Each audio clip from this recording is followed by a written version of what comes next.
October settles in, and that means one thing in Washington: the Supreme Court is back in session. But this year, the stakes feel heavier than ever. Because the man who once sat in the Oval Office, Donald Trump, is once again standing before the 9 justices, asking for mercy, asking for help, and for the first time in a long while, he didn't get what he wanted. Trump begged the court for emergency relief to fire Federal Reserve Governor Lisacook, a woman he can't control. He wanted her gone instantly, no hearing, no debate. And the court said, not now. They refused to hand him the shortcut he's used so many times before. It might sound procedural, but it's a quiet rebuke, a rare moment where even this deeply conservative bench drew a line and told him to wait his turn. But don't let that small pushback fool you. This same court has made a habit of saying no in public, then giving Trump what he wants through the back door. The justices love to talk about rules and tradition, but their real pattern is simple. Deny the obvious favor, then rewrite the law somewhere else when fewer people are watching. And that's where Hawaii comes in. Hawaii passed a common-sense gun rule: no concealed weapons in restaurants, bars, or shops unless the owner gives explicit consent. The state's own Supreme Court upheld it, saying the spirit of aloha doesn't mix with people walking around armed in daily life. Sounds reasonable, right? But the U.S. Supreme Court has decided to take that case, and if you've watched them since the 2008 Heller decision or the 2022 Bruin decision, you already know how this likely ends. Those rulings transform the Second Amendment from a collective safeguard into an almost sacred individual license to carry anywhere, anytime. They told lower courts to measure every modern gun law against the standards of the 1700s, as if colonial muskets and modern assault rifles were the same thing. Now, by taking the Hawaii case, the justices are poised to extend that logic even further. If they strike the law down, they'll say restaurants and bars can't ban guns unless they post giant "no weapons" signs. Imagine that, turning the default of public safety into an obstacle course of loopholes. Then, there's the other live grenade on the Docket: birthright citizenship. The 14th Amendment's promise is crystal clear. If you're born on American soil, you're an American citizen. That principle was born out of the ashes of slavery to make sure no child of this land could ever again be told they don't belong here. It's been settled since 1898 in Wong Kim Ark, when the court ruled that a boy born in San Francisco to Chinese parents was, beyond question, a citizen. But Trump wants to blow that up. His lawyers are pushing the Supreme Court to say that the children of undocumented immigrants aren't really Americans at birth, that the plain words of the Constitution somehow never meant what everyone has understood for a century and a half. Every appeals court that's looked at this said the same thing: absolutely not. Yet Trump's team keeps going, betting that a court he helped build will do what history forbids. This is the playbook used the courts to push a radical rewrite of America while calling it tradition. Wrap it in the flag.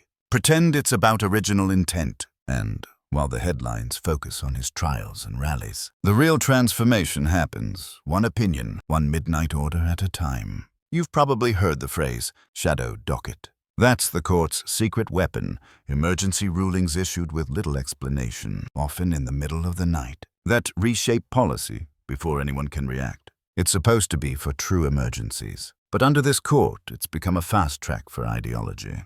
They've used it to lift injunctions, to greenlight deportations, to delay accountability. Power without sunlight. And it's helped Trump more than once. Meanwhile, Chief Justice John Roberts keeps polishing his brand as the neutral umpire who just calls balls and strikes. But look at the scorecard. Under his watch, voting rights protections have been gutted, reproductive rights overturned, environmental safeguards dismantled, and presidential immunity stretched to absurd extremes. This isn't an umpire. It's a captain wearing an umpire's uniform, steering the game while pretending to referee it. Which brings us back to that small word that started this whole story: punishment. Yes, Trump got punished, in a narrow, technical sense. The court refused to hand him immediate power to fire a Federal Reserve official, because even they understood how disastrous that would be. The independence of the central bank isn't a detail. It's what keeps your mortgage rate, your savings, your paycheck from being held hostage to politics. If Trump could purge a Fed governor on a whim, markets would collapse overnight. The court knows that. so they told him no, for now. But history tells us what happens next. The same court that slaps Trump on the wrist in public often hands him the tools he wants in private, tools that reshape the law in ways that last far beyond one man. They'll call it narrow. They'll call it procedural. But little by little, the rights ordinary Americans depend on start to crumble. Think about how these decisions connect. A gun ruling that puts more weapons in public. A citizenship case that erases identity for kids born here. A string of secret orders that expand executive power. Add them together and you get a quiet revolution, one that doesn't need tanks or riots, just paperwork and patience. Still, I'm not here to tell you it's hopeless.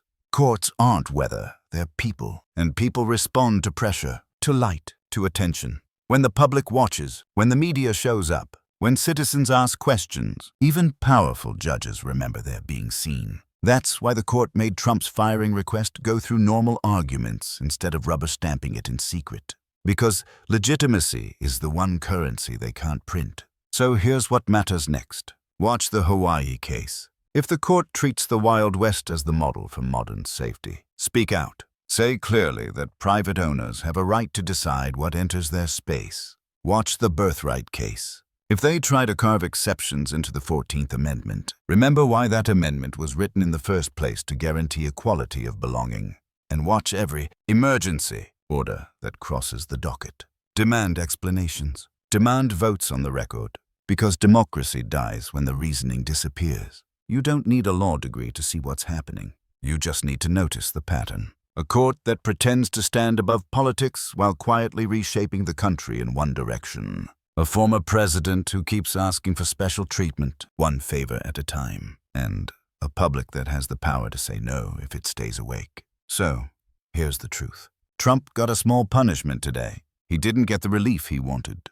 But the larger battle, the one over guns, citizenship, and the meaning of rights is far from over. This isn't about one man's ego anymore. It's about whether 9 justices can keep redrawing the map of America while the rest of us argue about the headlines. If you care about that, don't just listen, act.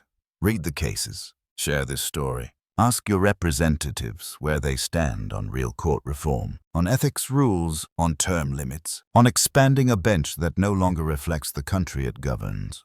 Because the only thing that beats the shadow is light, and the only thing that limits power is people who refuse to look away. So, stay loud, stay awake, because the fight for truth, for fairness, for the promise written in the Constitution is still in front of us. And silence is the only verdict the powerful can't appeal.